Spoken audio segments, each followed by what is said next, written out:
And so what does that look like? Mm-hmm. It, a lot of outside time, a lot of things that require physical presence. So I do Hmm. exercise a lot. I like to do hikes in the woods. We have trails in the area, things like Oh, that. nice.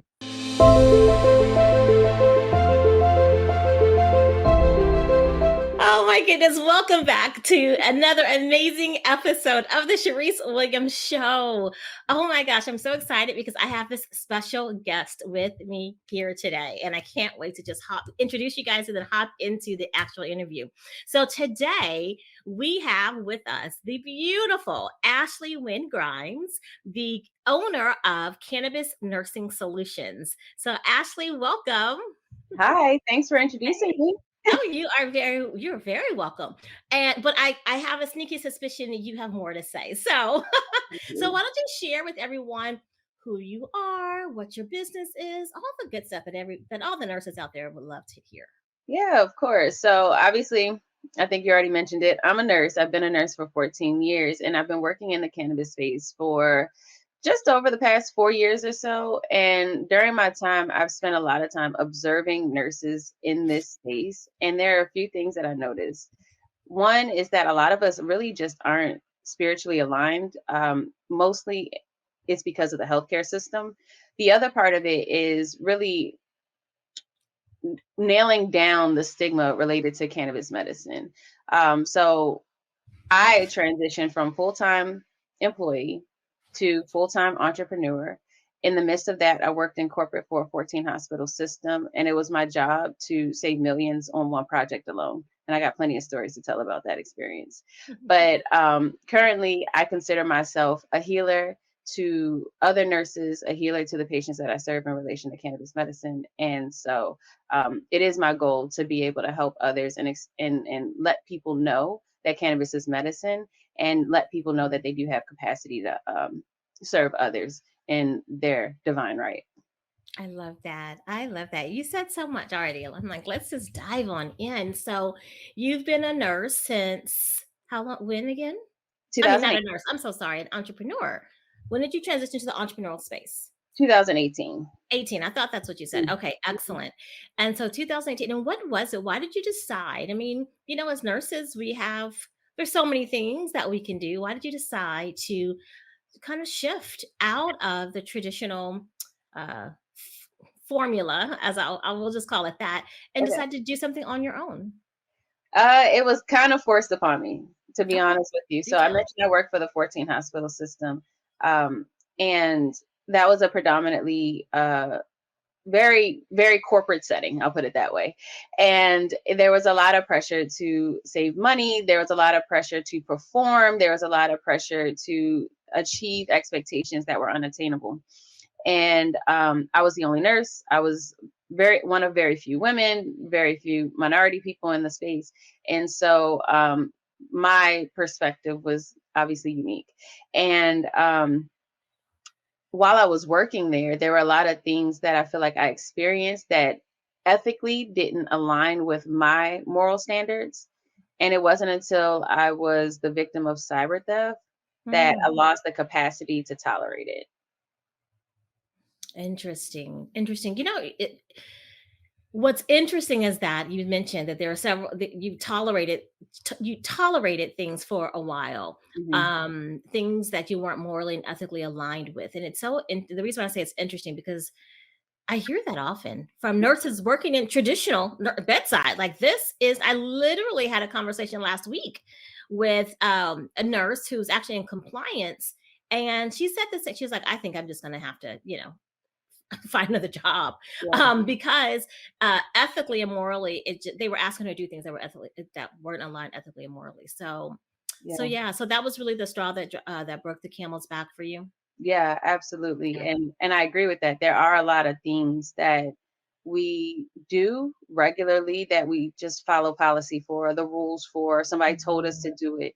And so it became a bigger deal for me. Mhm. And not to say that one is any less than the other, but Sure. it was the amount of impact that I had that made it so much more difficult to tolerate, if that Mhm. makes sense. Mhm. So the experience with one patient, it was like, well, you could justify it's one patient, but when you're justifying hundreds Across the board. out Yeah. for 14 hospitals, that just became a lot to bear the burden of. hmm Yeah, for sure. And so I'm curious, have you always had an entrepreneurial spirit? Like, were you, when you were in junior high or high school, did you sell not high school maybe, but elementary school or junior high, did you sell cookies, or like, were you always a little entrepreneur, or this was just, it was the timing of it all that made you say, you know what, I could do something on my own? Yeah, no, I wasn't. I was always very much a rule follower, did everything by the book. The goal was to do well in school, like that, Mhm. and that's where I focused all my time and attention to. And so, entrepreneurship is still, an exploratory journey. And but it fits my personality, and I know that for a fact right now. Yeah. I How know so? Can you explain that a little bit more? How does it fit your personality? anything that requires rules that are just because they're rules, I'm not may not do probably not doing. You got a little rebel. I knew there's a reason why. I knew it. I knew it. A little rebel in you. That's funny because I was actually on a call with some a marketing team, my marketing team, a new marketing team, and we were just kind of talking, and they were like, "Well, what's your like archetype?" And I'm like, "Oh," and she was like, "Are you a rule follower?" I'm like, "Yeah, I mean, for the most part." I'm like, "I don't want to ever get in trouble about anything." Then she said, "Are you a rebel?" I'm like, "I actually kind of am." Yeah, I am kind of. So it's really funny that it's just really funny. Like I think that's why we vibe so well. So yeah, never want to break the law or anything like that. It's just that I'm not going to necessarily follow the rule just because The it's a rule, rule, right? particularly if it doesn't make sense, particularly if it doesn't align with who I am and yeah, and what I stand for. So Absolutely. yeah, I love that. So not you didn't grow up as an entrepreneur. Mhm. Um Yet you find yourself in this entrepreneurial space, which it is ever evolving, ever changing because you're changing. And so Yeah. as you change and as you continue to experience entrepreneurship and experience life as an entrepreneur, then again the journey changes because you're changing. So And I think that's actually the thing that I'm drawn to is the change. Like I think I'm mm, addicted to the shift. oh, that's cool. Yeah. Addicted to the shift. Well, you're in the right place. But I think entrepreneurship is it's such a beautiful experience. I always say it's a very spiritual experience. If you want to grow, like when you step into the entrepreneurial space, and this is not to scare anyone, this is actually a beautiful, really beautiful thing. But you start to really evolve, and you really start to, stuff gets triggered in you that you didn't know. And I'll just give you a prime example. Um, One thing that I have noticed is from working with women for decades, really, um, is that oftentimes when we step into entrepreneurship, our worthiness gets triggered. And what I mean by that is we oftentimes have a difficult time charging for our services. And Mhm. I think it's kind of like a double edged sword. One, as women, two, as nurses, Yeah. because it's supposed to be altruistic and, whatever, all the things that, we've been told and programmed. And which is all I find it always interesting because when it comes to women, we're always like, okay, don't do too much, don't be too loud, don't charge too much. However, if you look at the major players, and let's just say in the healthcare industry, from doctors, still most doctors are predominantly men, Mhm. surgeons men. I've never heard anyone tell a surgeon, you probably maybe don't charge so much for your surgeries. They're like, that's how we bring revenue into the hospital, Mhm. let's do it. And so from the insurance companies to big pharma to, I mean, all the major players in the healthcare industry, and let's just call it the healthcare business because that it is what it is. um and yet no one is ever like, oh, let's not, except for when it comes to nurses. Yeah. And then we're given a guilt trip. And I've seen it so many times from I even experienced it when I went from working in one particular unit to going to the float pool. It was like, why are you leaving? And oh, because it's just more money. And not that it's all about the money, but I just find it very interesting how when you bring money into the conversation, particularly as it relates to women and Black women and nurses, oh, it's a whole nother ball game. Yeah, I It's a whole mean, nother ball game. if you look at it as if it's the system that's been designed. So you mentioned all the pieces of the system and how they work Mhm. together to make sure we uplift certain groups of people, whether Mm. you're the surgeon or the doctor, Mhm. except for nurses who It's happen to be predominantly female. Mhm. And then if in addition to that, you're minority female, Yeah, you are very well versed in oppressive constructs. And for so sure. the second that you break through even the idea of the oppression that has been created for us, then you have Mhm. to go through all of the paradigm shifts of being able to be okay with charging for a service. Even Mhm. calling yourself a coach is a stigma, right? There Like I is. had a conversation with a client yesterday and she was like, "Well, I'm not really a coach, I'm a mentor." No, baby, you're a coach. Right. What you doing? And here's the thing too. What's interesting our paradigm on words, right? Mhm, So oftentimes when we hear mentor, it's kind of well, I'll just share my experience. It's kind of a free capacity. Like when we are students and we have a mentor, it's free. mhm. Yes, Right? It's a free thing. And so I've had people reach out to me and they say, "Oh, do you mentor people?" And I said, I do. Yes, I do because I am a mentor and a coach. yes, And I charge for all of my services. Let's be clear. yeah, And they're like, "Oh, you do?" I'm like, "That is yeah. my business. Yeah, Yes. that's what I Yeah. do. That's That's what my I work. do. That's why you're coming to me as the expert, Yeah, right?" And so, anyways, it's just really interesting how, like I said, entrepreneurship will, in fact, um, activate, because I really don't like to use the word trigger, but it will definitely activate mhm, parts of you, elements of you that you didn't recognize or that you didn't realize you had maybe issues with necessarily until you're like, you're in the position where you have to charge for your services. It's like, oh, well, I don't want to, and I'll just do yeah, and yeah, and we shrink and we shrink and we shrink. And so I always say entrepreneurship is really a journey of self-discovery, yeah, and for the betterment of you. Like, it's a continuous evolvement. So yeah, yeah, yeah, for yeah, I sure. love that. So what do you enjoy the most? You talked about, not really liking rules so much, but what do you enjoy the most about entrepreneurship? I like the creative capacity. I Hmm. like to create things. I like being able to I like living in my mind. Mm. I Tell love us more. What is Yeah, that? I love to like pull ideas together and I like to explore my thoughts and I love to like just make them my thoughts real. And so I tend to be very analytical in nature. And so there are a lot of complex thoughts in here. Some of them should not be for human consumption but a lot of them definitely need to be. Oh, that's interesting. So, what I'm hearing you say is you are very creative. You like to be in the thought. You like to create mentally and then bring that into a Mhm, tangible result or bring it into fruition. Is that right? mhm. Yeah, yeah, yeah. I can totally agree. I totally resonate with that for sure. It's fun. It's Oh, fun yeah. to create. Yes. It's Yeah. fun to meditate, it's fun to create, it's fun to be in your own body. Like I feel like I'm in a place right now where I don't really need a ton of external validation because Mhm. we doing this by ourselves. We good. Right? Yeah. And it's a whole level of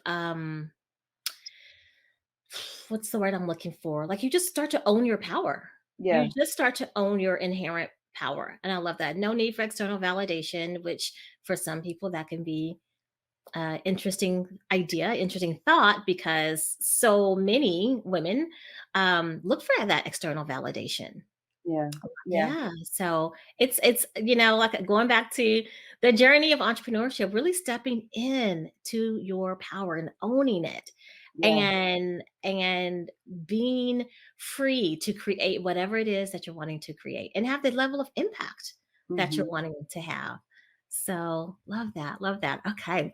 Um, so what have you found to be the most challenging I think part the of biggest the challenge journey? was the shift from side hustle to actual Mm. business. Oh, let's talk about that. First of all, let me just say this. I have such a issue with the word hustle, side hustle, hustle period. Yeah.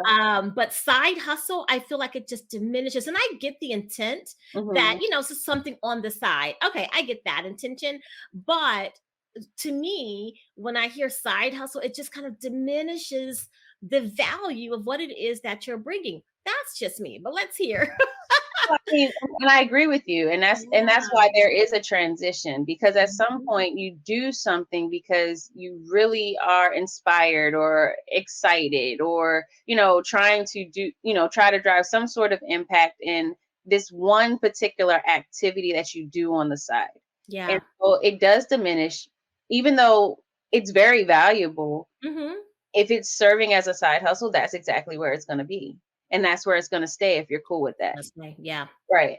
And so there is a shift from I want to do this particular activity to now I want to create a system. I want to create a Mhm. framework. I want to create process, right? Like and there's a lot of intricate details that go into how do I make this activity move independently.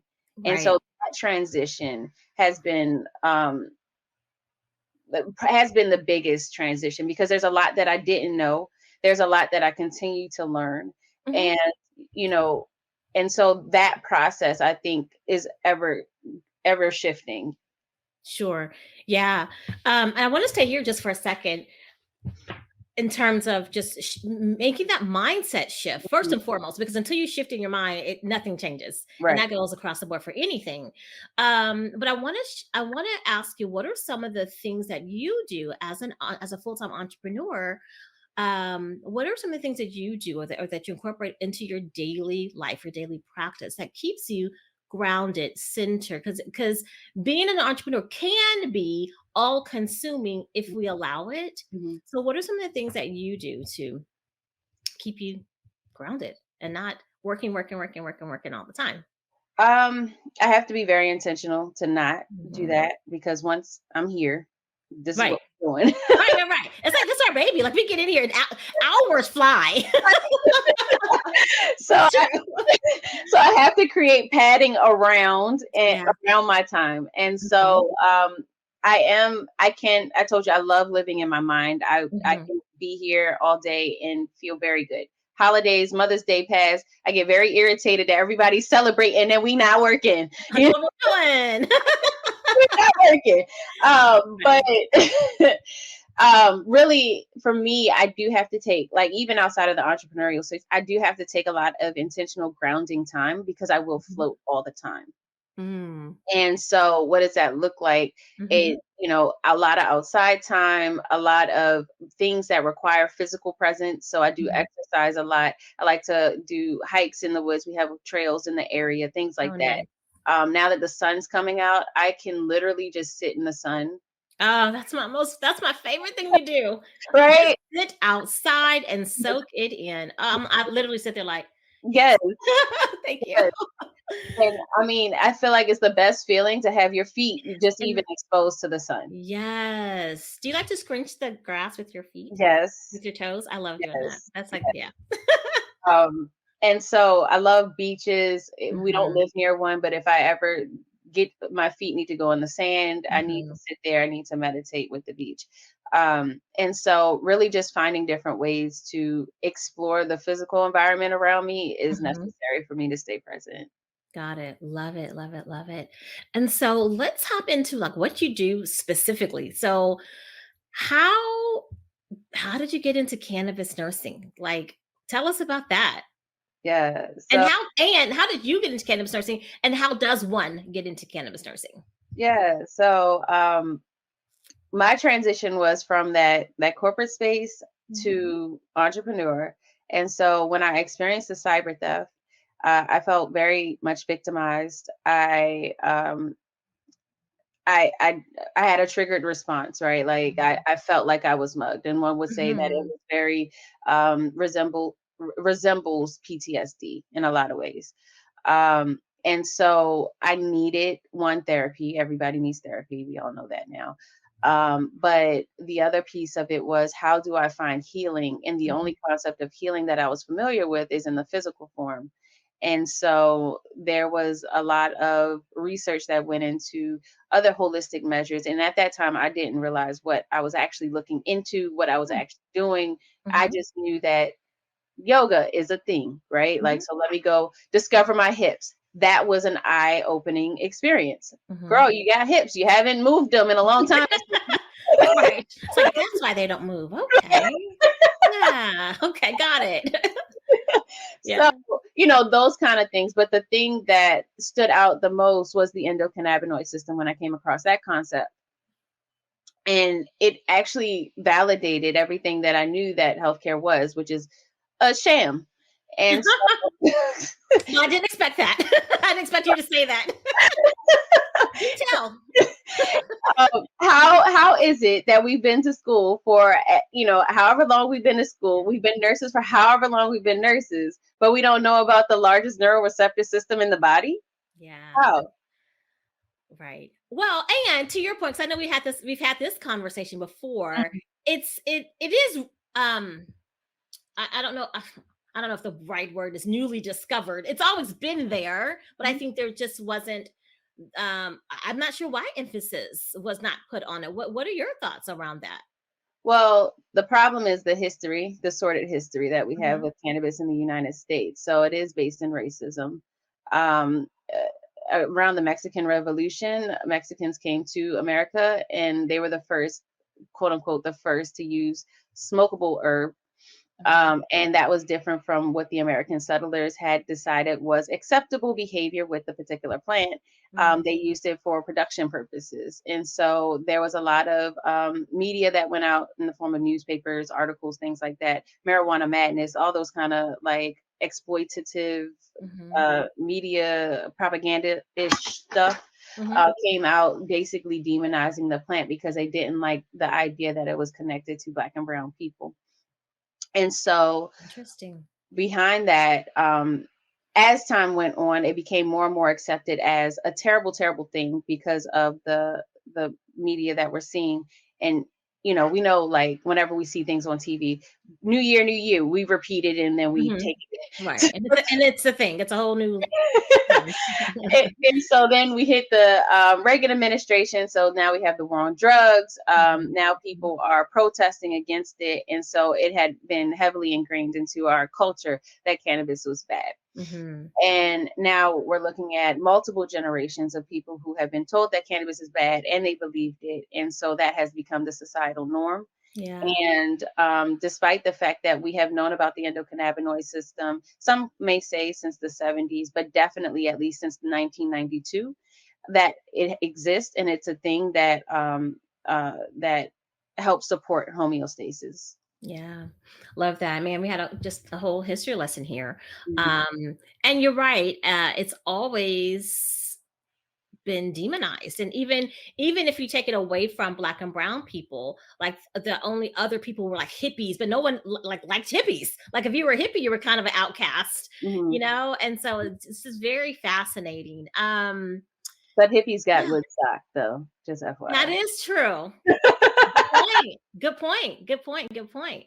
Yeah. Yeah, so fascinating. So again, so you were talking about PTSD, you were talking about how you were really traumatized and looking for a way to heal. And then you started researching, you came across this as a healing modality. And then what was it that you said, what made you say, you know what, this I'm gonna not just use it for my own particular benefit, but actually create a business around it. So it just started off as me saying, okay, well, let me teach other people about it so that way they can go do the businesses. That's how that started. Really? Yeah. Interesting. Okay. 'Cause I was still working in my six-figure job. I was comfortable. I Yeah, was yeah. comfortable, even though I was like financially comfortable, even though Right. a lot of stuff I was dealing with personally and professionally, I was like, I didn't feel like I needed a business. I just felt like I just needed to tell other people to do the business so that way they could go do it. That is hilarious. But at that time, you didn't have any intention of No. creating a business. That is so interesting. Okay. And so let me back up just for a second before we actually go into the whole business piece. So we're going, I want to stay on your healing for just a second. So then did you start using cannabis for your healing to deal with, I'm guessing specifically PTSD? Yeah, so it started mostly as so first of all, let's clear this up a little bit. Yeah. So the endocannabinoid system it supports homeostasis, but there are all types of ways to help support the endocannabinoid system. Okay. And you're familiar with a lot of them, I'm sure, but yoga, exercise, movement, all of those things help stimulate the endocannabinoid system. And we also make our own cannabinoids in our body that bind to the endocannabinoid system. So that's one thing. And so part of it was trying to identify all the things that could help support my endocannabinoid system. Part of it was cannabis consumption, whether it be CBD or otherwise. And then also, there are what they call terpenes in the plant that you can find in fruits, vegetables, in different natural substances. And so really it was exploring all of these things in order to help find the best version of healing for myself. At that time, I actually wasn't consuming. I didn't feel the need to. I wasn't drawn to it in that way. My husband was actually my first patient. And he was the one that I walked through for the first time of finding what worked best for him, as opposed to using it as more of a crutch or just part of a habit system. We created an intentional process for him to help solve his back pain issues and things along those lines. And so from there, I began doing the same thing with friends and family. And that's how I built out my framework for how to conduct a consultation. And so that's what my current training course is actually framed around to this day. It's me walking through the process of developing consultation for patients in real time. And so one of the things that has been uberly important for me in operating in this space is not to adhere to any stigma that has been defined for me. And so one of those things is, as a cannabis nurse, quote unquote, is to not show up as the person that everybody expects me to be. Tell me more about that.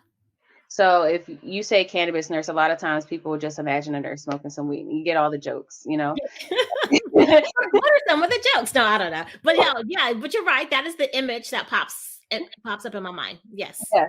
And so then as soon as I start speaking, it is like, oh, wow, that's so interesting. Yeah. So what I'm hearing, education is a huge part of this. Absolutely.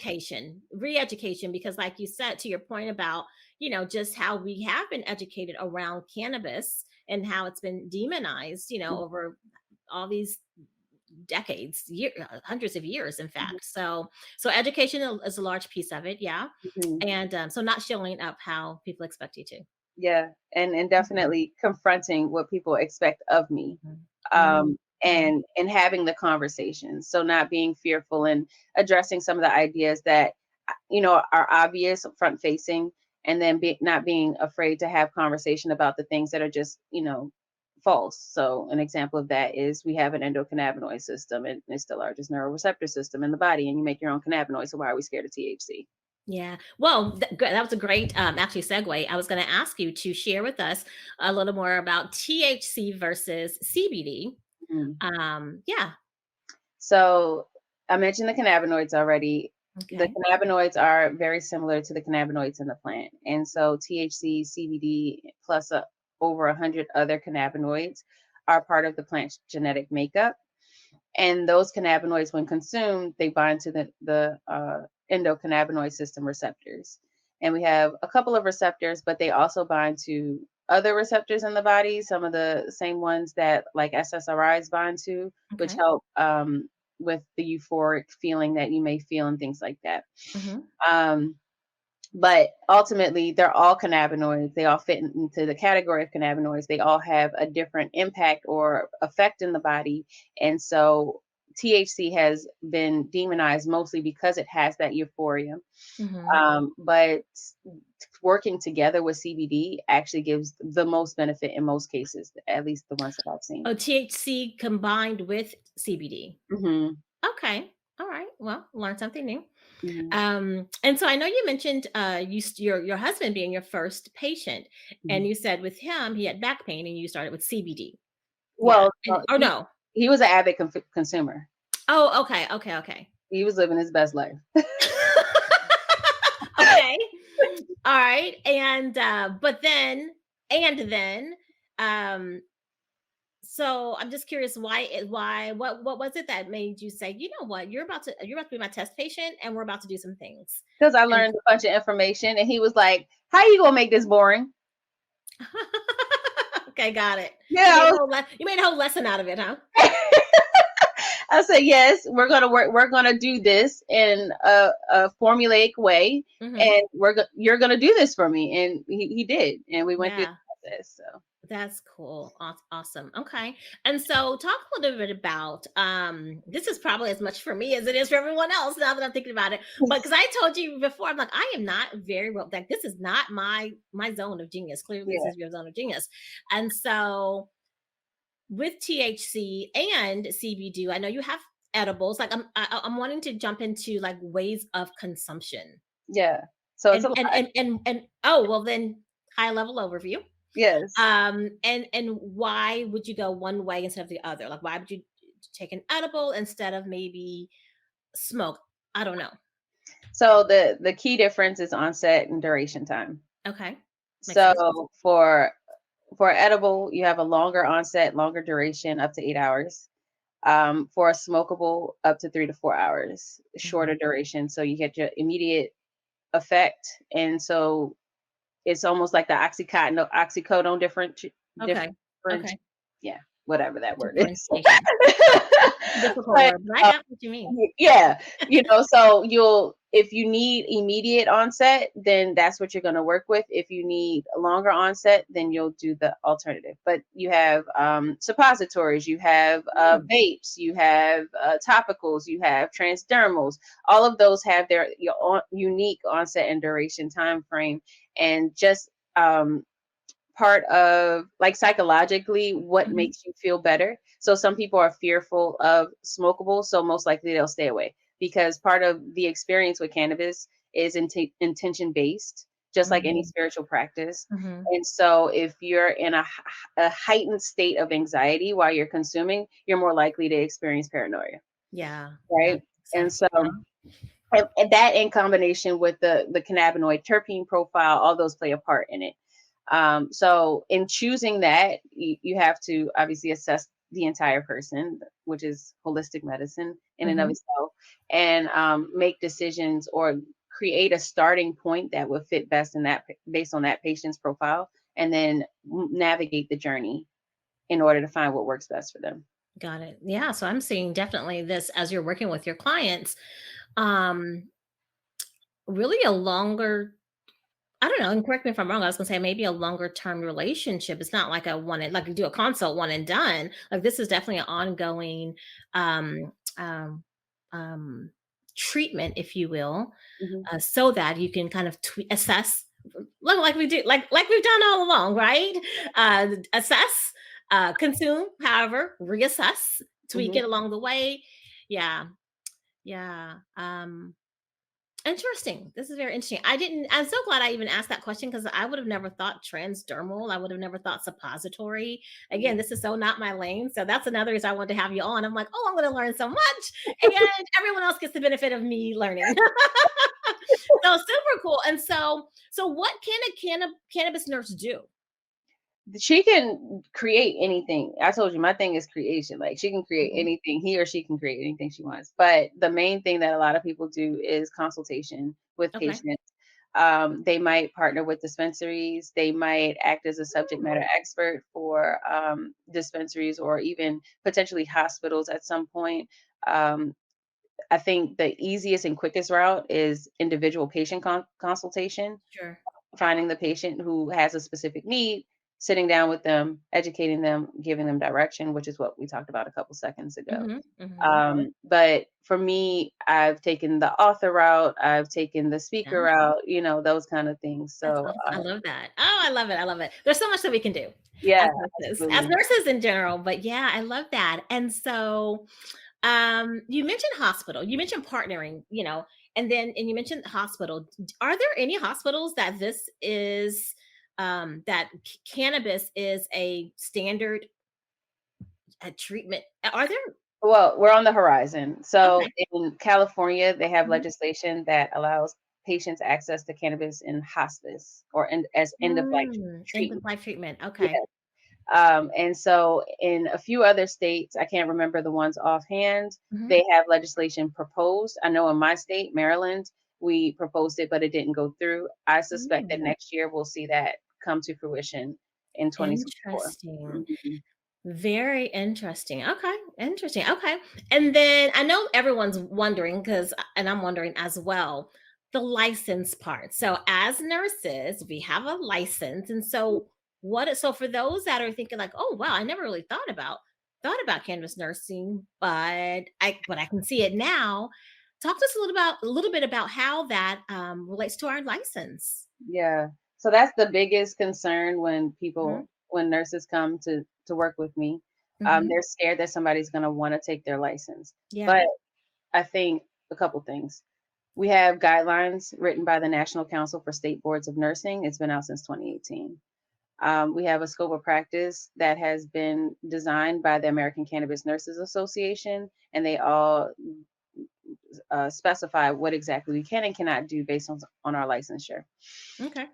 The other piece of it is just because I am educated and well versed in cannabis medicine does not indicate consumption. True.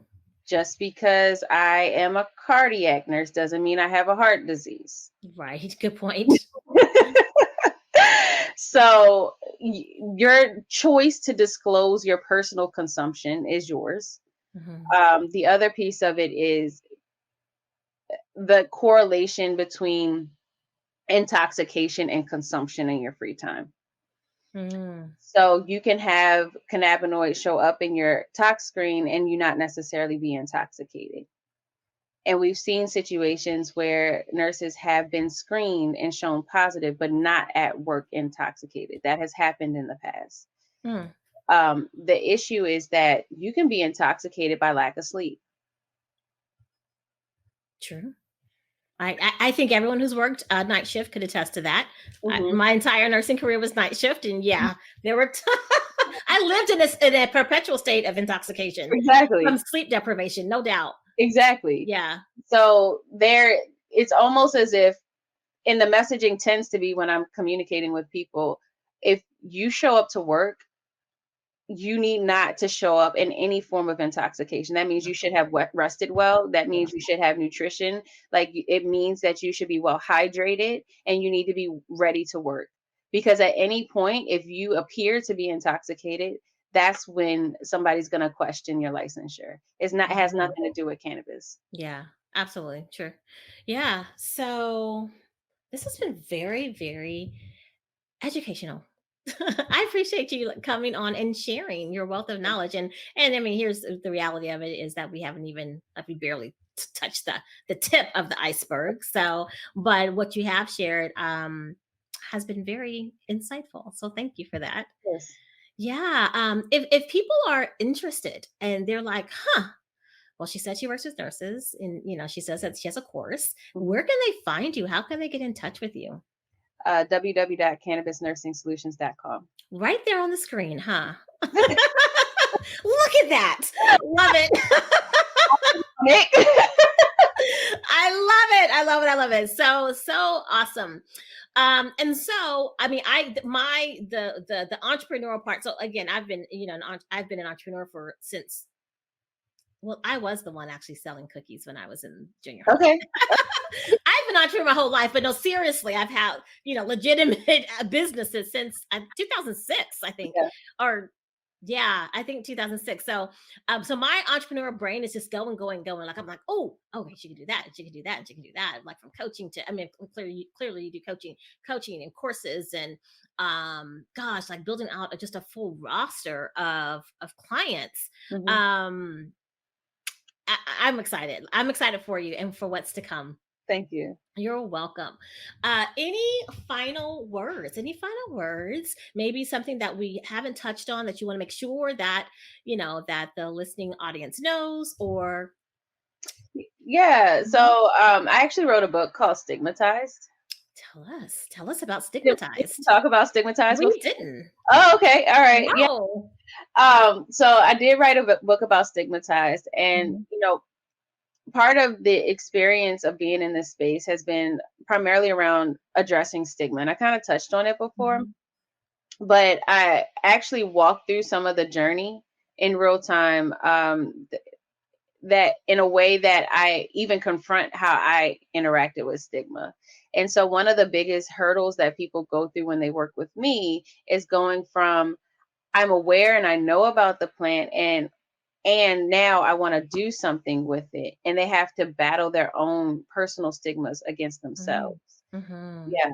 And that's one of the unique things about this space is we're not selling purses, we're like it's not an easy thing to transition Mhm, from I follow all the rules and I offer medicine to my patients to now let's look at the entire patient. Let's confront all of the realities that I have accepted as true and look at it from a different perspective. And mhm, that goes from like spirituality to accepting oppressive behavior and burnout and things like that, all the way up to, recognizing the culture, the cannabis culture that exists that has been mhm. underground for such a long time. And so, I do recommend, even if you decide you don't want to work with me, I do recommend that your audience takes a look at that book, because I think one of the bigger issues beyond cannabis medicine being stigmatized is a stigma that we have against ourselves, and we don't give ourselves enough credit. Are you saying not enough credit as nurses, not enough credit People. as people? Yeah, I would definitely agree with that for sure. So stigmatized, can they find that on Amazon? Where can they find Yeah, that? yeah, Stigmatized on Amazon. Got it.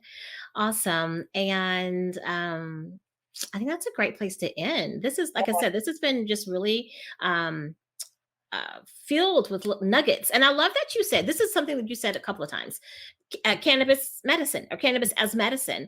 One thing I always say, well, because it's true, is food as medicine, right? And there's so many pieces to the puzzle that we have really missed. We yeah, really have. And so my hope is that cannabis medicine will become more well, the stigma will be dropped around it, and it's used for its greater good. It's kind of a shame when you think about when it is quote unquote allowed to be used. And I'm not a, I don't consume. I had an edible like a couple months. We had that discussion. That was funny. But anyway, but that's not my thing, right? Like, and no judgment there or whatever. But I was going to say, it's kind of a shame that it's okay when you're at the end of life. And yeah, it's like, well, what about all the points in between that this could have been helpful, you yeah. know? And I mean, and we're talking the whole lifespan from childhood to middle adulthood all the way up to Mhm. end of life. I Yeah. know children whose lives have been literally saved by cannabis medicine. Wow. Yeah. Well, I'll have to have you back. We'll have to just jump into deeper discussions around, different health issues that have that show that cannabis supports, or not supports, but that is health issues that are supported and helped with cannabis through the use of cannabis. We'll talk more about THC. We'll talk more about CBD. You're just gonna have to come back, Ashley. Is that okay? Yeah, that's what. All right, cool, cool, cool, cool. So, again, thank you so much, you guys. Oh my gosh, I'm glad that this is what I would love for you to do for those of you who are listening. Um, of course, clearly leave a review, but I want you to connect with Ashley, and any questions that I didn't ask, shoot them on over to Ashley. Cannabis Nursing Solutions.com. And yeah, I think this is just a beautiful opening, beginning to having the discussion. And Yes, I love how you are just really blazing the trail of entrepreneurship with cannabis, another alternative healing modality. So there's so many different things, so many different ways. So thank absolutely. you. So Thank thank you. you. I- You're very welcome. You're very welcome. All righty. Until next time, you guys, signing off. This is Sharice for the Sharice Williams Show. Bye. Bye.